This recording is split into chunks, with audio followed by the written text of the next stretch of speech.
दोस्तों, जीएसटी में डॉक्यूमेंटेशन का बहुत बड़ा रोल होता है। जैसे कि गुड्स मूवमेंट जब आप करते हैं, माल मूवमेंट्स करते हैं, तो आप डॉक्यूमेंट इशू करते हैं। अगर उस डॉक्यूमेंट में अगर गलती से आपने गलत डॉक्यूमेंट इशू कर देते हैं, कभी कभी हो जाता है, तो आपके ऊपर हेवी पेनल्टी लगता है। कहने का मतलब, जब गुड्स मूवमेंट होता है वो सेल के लिए भी हो सकता है, अदर देन सेल के लिए भी हो सकता है। करेंगे तो आज का ये वीडियो टोटली होने वाला है डिलीवरी चालान के ऊपर। यानी डिलीवरी चालान होता क्या है, डिलीवरी चालान को हम लोग कब यूज़ करते हैं, और डिलीवरी चालान का क्या फॉर्मेट है, टैक्स इनवॉइस क्या होता है, डिलीवरी चालान में कौन कौन से कंपोनेंट होने चाहिए, किस केसेस में हमें नहीं यूज़ करना चाहिए डिलीवरी चालान को, और कौन कौन से प्रिकॉशंस है जो हमें लेने चाहिए ताकि हमें फ्यूचर में डिलीवरी चालान के अगेंस्ट में कोई पेनल्टी ना देना पड़े। आज के इस वीडियो में आपका सारा सवाल जो है क्लियर होने वाला है, सारे डाउट क्लियर होने वाले हैं। मेक श्योर अंत तक वीडियो देखिएगा ताकि आपको सारी चीज़ें अच्छी तरह से समझ में आ जाए। तो सबसे पहला सर जी, डिलीवरी चालान होता है क्या है। देखिए, डिलीवरी चालान एक ऑफिशियल डॉक्यूमेंट है जिसे हम यूज़ करते हैं। कब यूज़ करते हैं? जब हम लोग माल मूवमेंट करते हैं। यानी कि माल मूवमेंट कहने का मतलब एक पॉइंट से दूसरे पॉइंट। अब ये पॉइंट मान लीजिए कुछ भी हो सकता है, आपका ये वेयर हाउस हो सकता है, आपका कोई डिलीवरी डिस्पैच पॉइंट हो सकता है, आपका सेल पॉइंट हो सकता है, या कहीं से भी माल मूवमेंट करते हैं तो आप डिलीवरी चालान यूज़ करते हैं। तो क्या सभी मूवमेंट में लगता है सर जी? यहाँ सवाल आप पूछ सकते हैं। बिल्कुल नहीं। माल मूवमेंट जैसे मैंने बताया दोनों केसेस में होता है, सेल के लिए भी हो सकता है और अदर देन सेल पर्पस के लिए भी हो सकता है। तो पर्पस क्या है? अदर देन सेल पर्पस के लिए अगर आप माल मूवमेंट करते हैं, अदर देन सेल पर्पस के लिए, उस केस में आप डिलीवरी चालान यूज़ करते हैं सर जी। डिलीवरी चालान कब यूज होता है? जब अदर देन सेल पर्पस के लिए माल मूवमेंट होता है। जैसे मान लीजिए आपने मूवमेंट किया एक गोडाउन से दूसरे गोडाउन में, सिर्फ शिफ्ट किया, ये सेल नहीं है, तो आप डिलीवरी चालान यूज़ करते हैं। या फिर अगर आप माल मूवमेंट कर रहे हैं जॉब वर्कर के लिए, यानी जॉब वर्क पे किसी थर्ड पार्टी को भेज रहे हैं, जॉब वर्क करेगा और वापस आएगा वो, ऐसे केस में आप डिलीवरी चालान यूज़ करते हैं।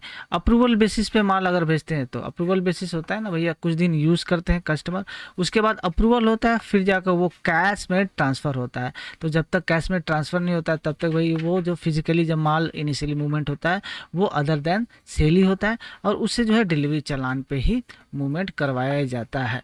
लिक्विड गैस वगैरह का अगर आप मूवमेंट करते हैं तो उसमें क्या है, क्वांटिटी फिक्स नहीं रहता है सर जी कि कितना क्वांटिटी है, क्योंकि वो डिस्पैच होता है कुछ और डिलीवरी होता है, वहाँ पे क्वांटिटी में डिफरेंस आती है। तो जब तक ये फाइनल नहीं होता, इनिशियली जो है वो डिलीवरी चालान पे ही ज़्यादा है। तो ऐसे अदर देन सेल पर्पस के लिए कोई भी सप्लाई है, अदर देन सेल पर्पस के लिए होता है, तो वो हम डिलीवरी चालान इशू करते हैं। तो अगर हम डिलीवरी चालान अदर देन सेल पर्पस के लिए इशू करते हैं, तो सेल पर्पस के लिए जो जितने भी मूवमेंट होते हैं उसके लिए हम लोग टैक्स इनवॉइस इशू करते हैं। तो क्या बेसिक डिफरेंस हो गया दोनों में?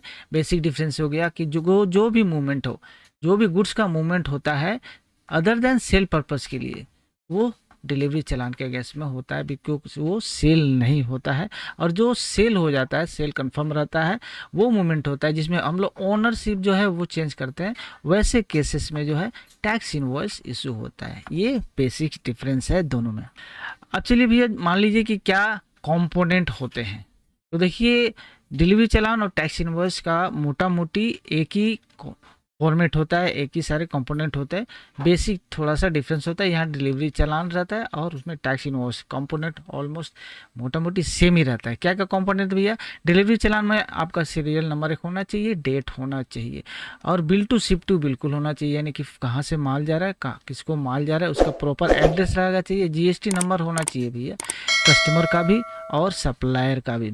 उसके बाद मटेरियल रिलेटेड एचएसएन कोड जो भी है आपको यहाँ पे देना होगा, उसका डिस्क्रिप्शन आपको सारा यहाँ पे देना होगा, क्या आइटम है, क्वांटिटी यहाँ पे जाएगा, उसका वैल्यू यहाँ पे जाएगा, प्लेस ऑफ सप्लाई तो रहेगा ही, और सिग्नेचर रहेगा। जो हम लोग अक्सर दोनों में गलती क्या कर देते हैं, मान लीजिए जब मूवमेंट होता है, इनवॉइस की जगह पे आप डिलीवरी चालान, या डिलीवरी चालान की जगह पे इनवॉइस इशू कर देते हैं, वैसे केस में दिक्कत होती है। सीरियल नंबरिंग वगैरह जो भी है वो आपको कंटिन्यूअस मेंटेन करके रखना है। अगर कुछ उसमें गैप आता है तो उसका भी आपको हिसाब रखना है। ई वे बिल और आपका जो डिलीवरी चालान है उसके डिटेल जो है वो मिसमैच रहते हैं। तो जब भी आप कंसाइनमेंट करे उसका जो डिलीवरी चालान है, जिसके बेसिस पे आप ई वे बिल बना रहे हैं, तो दोनों का यानी कि ई वे बिल और जो आपका ये डिलीवरी चालान है, दोनों का जो डिटेल है वो आपका पूरा मिलना चाहिए, सेम टू सेम होना चाहिए। करें मल्टीपल ट्रिप्स एक ही चालान में लोग कर देते हैं, ये भी बहुत बड़ी गलती होती है। एक ही चालान क्या मल्टीपल ट्रिप 1 2 3 करके कर देते हैं। जो वर्क रिटर्न नहीं आता उसका आप प्रॉपर अकाउंट नहीं करते। तो जॉब वर्क पे तो माल भेजते समय जब माल कंप्लीट हो जाता है जॉब वर्क तो वापस आता है, उसका भी ट्रीटमेंट प्रॉपर तरीके से अकाउंटिंग करके रखें ताकि कोई दिक्कत ना हो। तो भैया कौन कौन से जो कॉमन मिस्टेक है आपको अवॉइड करना चाहिए? Using challan instead of invoice, tax invoice की जगह पे चालान यूज़ करना, जैसे बताया कॉमन एरर होता है, बिल्कुल ही ना करें, अवॉइड करें। Missing mandatory details, HSN code हो गया, जीएसटी हो गया, फ्रिक्वेंटली जो मिस होता है या अदर डिटेल जो है डिलीवरी चालान में प्रॉपर तरीके से डालें, कोई दिक्कत नहीं होगा। ई वे बिल और चालान का डिटेल जो है आपस में मैच करना चाहिए। इम्प्रॉपर सीरियल नंबर नहीं होना चाहिए, अगर कोई सीरियल नंबर गैप है तो उसका जो सीक्वेंस बना कर रखे और उसका गैप रखे, उसका अकाउंट रखे, अगर कोई कैंसिल भी होता है उसका, तो जितना भी नंबरिंग वाला सीक्वेंस है प्रॉपर बना कर रखे। डिलीवरी चालान मल्टीपल पर्पज सेपरेट मूवमेंट के लिए यूज़ ना करें। और कौन कौन से पॉइंट है जो आपको पहले चेक कर लेना होगा जिससे आपको डिलीवरी चालान रिलेटेड कोई इशू ना है? पहले आप आइडेंटिफाई कर लिए पर्पज़ क्या है मूवमेंट का पर्पज़ जैसे ही आपका कंफर्म होता है उसी हिसाब से आप डिलीवरी चालान या टैक्स इनवॉइस इशू करें। प्रॉपर डॉक्यूमेंट इशू करें, चाहे डिलीवरी चालान यूज़ कर रहे हैं मूवमेंट के लिए या फिर टैक्स इनवॉइस, प्रॉपर डॉक्यूमेंट जो है रिलेटेड जो है जितने भी रिक्वायर्ड वो ज़रूर फॉलो करें, उसको ज़रूर मेंटेन करें। रूल 55 का जो फॉर्मेट है वो आप टोटल पूरा मेंटेन करके रहे, सारा डिटेल जो है डिलीवरी चालान में आप ज़रूर दें। मैच योर डॉक्यूमेंट, जो भी आप ई वे बिल है और डिलीवरी चालान है, आप जो डॉक्यूमेंट है सबका क्रॉस चेक कर ले, मैच कर ले, डिटेल सब कुछ सही है कि नहीं है। प्रॉपर मेंटेन करें, आप रिकॉर्ड्स को ट्रैक करें, जो वर्क जो जा रहा है रिटर्न हो रहा है ये सारा कुछ। तो ये अगर आप ध्यान रखते हैं तो आपको किसी तरह से कोई दिक्कत नहीं आएगी डिलीवरी चालान के लेकर। तो दोस्तों आशा करता हूँ डिलीवरी चालान को लेकर जितने भी आपके डाउट है वो क्लियर हो गए होंगे, आपको सारा चीज़ अच्छी तरह से समझ में आ गया होगा। अभी भी आपके मन में अगर कोई सवाल है आप कमेंट में ज़रूर पूछ सकते हैं। वीडियो अगर अच्छी लगी तो एक लाइक ज़रूर करिएगा और ज़्यादा से ज़्यादा शेयर करिए ताकि लोगों तक इन्फॉर्मेशन ये पहुँच सके। और साथ ही साथ चैनल को सब्सक्राइब करके बेल आइकन को ऑल पर सेट कर लीजिए ताकि ऐसे ही वीडियो का नोटिफिकेशन आपके पास रेगुलर पहुँचते रहे। चलिए इसको यहीं पर ख़त्म करते हैं, मिलते हैं ऐसे ही किसी और वीडियो के साथ, तब तक थैंक्स फॉर वॉचिंग, जय हिंद।